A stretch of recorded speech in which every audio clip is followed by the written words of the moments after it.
उत्तराखंड में 10 मई से शुरू हुई चार धाम यात्रा अब धीरे धीरे सुचारू होने लगी है, लेकिन राज्य सरकार चार धाम यात्रा को अन्य क्षेत्रों से चलाने के लिए विकल्प तलाश कर रही है। क्योंकि चार धाम यात्रा जब शुरू हुई थी तो उस वक्त जो भीड़ चार धाम यात्रा के लिए पहुंची थी उससे काफी परेशानी उठानी पड़ी थी राज्य सरकार को भी, और साथ ही जो श्रद्धालु चार धाम यात्रा के लिए आ रहे हैं उनको भी। अब मुख्यमंत्री पुष्कर सिंह धामी ने शासन को एक आदेश दिया है कि वो चार धाम यात्रा पे जाने के लिए अन्य जो रास्ते हैं, जो विकल्प हैं, उनकी भी तलाश करे। तो एक रास्ता उत्तराखंड के कुमाऊं से चार धाम यात्रा के लिए जाता है, जो काफी पहले से चलता था, लेकिन बीच में जब हरिद्वार ऋषिकेश से चार धाम यात्रा शुरू हुई तो धीरे धीरे यहाँ पर लोगों ने आना बंद कर दिया। हम बात कर रहे हैं कुमाऊं के नैनीताल जिले के रामनगर की। रामनगर से चार धाम यात्रा के लिए पहले श्रद्धालु जाते थे। रामनगर में चार धाम यात्रा की जो जो मार्ग है उस मार्ग से पहले सफर किया जाता था, और रामनगर में काफी ट्रस्ट की जमीन भी मौजूद है, और यहाँ पर जो लोग चार धाम यात्रा के लिए जाते थे उनके लिए काफी पहले से व्यवस्थाएं मौजूद हैं। यहाँ पर किस तरह से चार धाम यात्रा चलती थी और चार धाम यात्रा में किस तरह का रूट था, और पहले के जमाने में किस तरह चार धाम यात्रा को संचालित किया जाता था, इसको जानने के लिए हमारे साथ एक यहाँ के जानकार हैं, जानेंगे उनसे, गणेश रावत जी से। सर, जो चार धाम यात्रा थी रामनगर में जो चलती थी वो कब चलती थी और धीरे धीरे यहाँ से उसका जो आवागमन बंद हुआ उसका कारण क्या रहा? देखिए, पहले यहाँ पर भारी संख्या में देश के अलग अलग कोनों से श्रद्धालु आते थे और रेल से वो लोग आते थे, ऐसा हमने हमारे जो बुजुर्ग लोग हैं उनके मुंह से सुना है।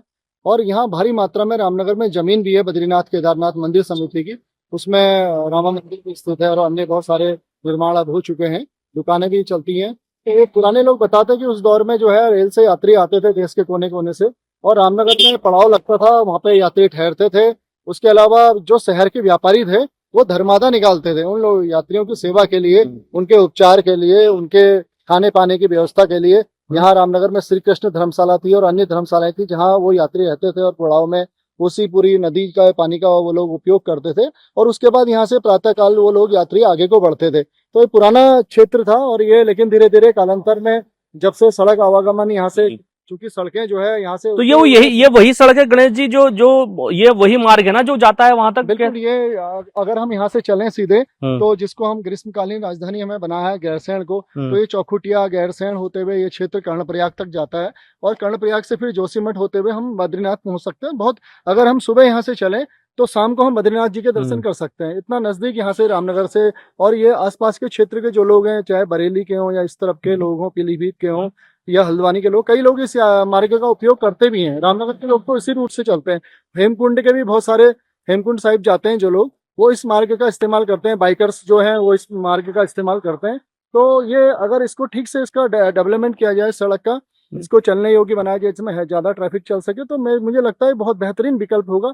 साथ ही जो यात्री ऋषिकेश के रास्ते जो है चार धाम जा रहे हैं, वो वापस उतरने के रूट के रूप में भी इसे इस्तेमाल कर सकते हैं। बहुत अच्छा ये रहेगा, क्योंकि उससे आवागमन में जो वहाँ असुविधाएं हो रही हैं, वहाँ एकदम जाम लग रहे हैं, उससे भी निजात मिलेगी। चलिए गणेश, हाँ गणेश जी हमारे साथ बने हुए, मैं आपको दिखा दूं कि पीछे एक बोर्ड है। इस बोर्ड पर आप देखेंगे कि जो बुआखाल पौड़ी का क्षेत्र है ये लगभग 218 किलोमीटर यहाँ से है, और पौड़ी होते हुए भी इस रास्ते से लोग जाते हैं। साथ ही मैं आपको बताना चाहूंगा कि चार धाम यात्रा में जो चौथा धाम पड़ता है, जिसे जो सिखों का माना हुआ धाम है हेमकुंड साहिब, वहां तक जाने के लिए अधिकांश जो बाइकर्स हैं, जो यात्री हैं, वो इस मार्ग का सहारा लेते हैं। और ये कोई आज पहली दफा इसको लेकर के बात नहीं हो रही है। हाँ, ये सैकड़ों सालों से इस रोड को लोग इस्तेमाल करते रहे हैं, अनादिकाल से इस मार्ग को इस्तेमाल करते आते रहे हैं। फिलहाल जिस तरह से राज्य सरकार ने अब विकल्प खोजने की बात कही है, तो विकल्प खोजना काफी बेहतर रहेगा, क्योंकि जिस तरह से भीड़ बढ़ी है ऋषिकेश में, और एक भीड़ का जो एक पूरा माहौल बना था जिससे काफी बदनामी राज्य सरकार की भी हुई थी, और उसके बाद एक रजिस्ट्रेशन का जो मार्ग था राज्य सरकार ने अपनाया और रजिस्ट्रेशन कंपलसरी किया, वो एक बहुत अच्छा विकल्प था। उसी तरह से जो सड़कों का विकल्प खोजने की बात मुख्यमंत्री ने कही है वो अपने आप में काफी शानदार है। अगर विकल्प खोज जाते हैं सड़कों के चार धाम यात्रा के लिए, तो रामनगर से होकर गुजरने वाली ये सड़क चार धाम यात्रा के लिए काफी मुफीद साबित होगी। हम बात करेंगे गणेश जी से। गणेश जी, जो ये पूरा इलाका है रामनगर, ये कई सौ साल से यहाँ पर काफी यात्री पहले से आते रहे हैं। काफी यहाँ पर रामनगर में जो धर्मशालाएं हैं पहले से मौजूद हैं। यहाँ पे ट्रस्ट की काफी जमीन भी है, तो उन जमीनों को भी इस्तेमाल किया जा सकता है यात्रियों की सुविधाओं के लिए। बिल्कुल, भारी मात्रा में यहाँ पे संपत्ति मौजूद है, और पूर्व में भी उनका उपयोग होता है, और बद्रीनाथ केदार समिति के रिकॉर्ड्स में भी ये चीजें हैं। और अगर हम बात करें रेल हेड की, तो यहाँ देश के अलग अलग कोने से इस समय रेल, ये उत्तर पूर्व रेलवे का आखिरी स्टेशन है। इसके अलावा सड़क मार्ग से भी बहुत बेहतरीन इसमें संपर्क है सब जगह का। अभी मुरादाबाद रामनगर का जो है 6 लेन सरकार ने मंजूर किया है, उसमें भी निर्माण कार्य शुरू होने जा रहा है। तो आने वाले समय में अगर इस रामनगर से बद्रीनाथ जी का रास्ता खोला जाता है, चार धाम का रास्ता खोला जाता है, तो निश्चित तौर पर जो है वो यात्रियों के लिए भी सहूलियत का भरा होगा, साथ ही इस पूरे क्षेत्र का विकास भी उससे हो चुका सकेगा। और मुख्यमंत्री जी की अगर ये पहल है तो उसकी मैं सराहना करता हूँ, और इससे रोजगार भी बढ़ेगा, क्षेत्र में पलायन भी रुकेगा। क्योंकि हम देखते हैं जिस तरह से गढ़वाल में जो पलायन के जो पूरे व्यापार लोगों के चलने स्थानीय और पलायन पे काफी रोक लगी है, तो इस पूरे क्षेत्र में भी चौखुटिया, गैरसैंण, भिकियासैंण, भद्रौचखानी, अल्मोड़ा जिले का और कुछ हिस्सा जो है पौड़ी जिले का, ये पूरा क्षेत्र भी जो है इससे लाभान्वित होगा। तो ये अच्छी योजना है। चलिए, एक तो मुख्यमंत्री का जो मत है कि दूसरे विकल्प को खोजा जाए, उसका सबसे बड़ा कारण जो निकल के सामने आया, भीड़ को नियंत्रण करना नहीं है, वो तो राज्य सरकार कर ही लेगी। दूसरा, चारधाम यात्रा के जरिए प्रदेश के अन्य इलाकों में किस तरह से रोजगार बढ़ाया जाए, वो भी एक बहुत बड़ी बात है। मुख्यमंत्री की ये सोच है इस पूरे निर्णय के पीछे। रामनगर की सड़क को अगर इस्तेमाल किया जाता है तो पहाड़ के कई ऐसे इलाके हैं जो आज सूने पड़े हैं, वो फिर से हरे भरे हो सकते हैं। जो लोग पलायन कर वहां से चले गए हैं, वो वापस वहां लौट सकते हैं।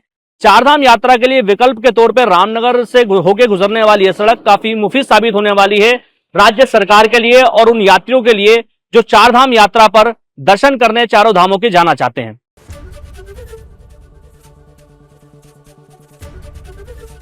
एबीपी गंगा, खबर आपकी, जुबान आपकी।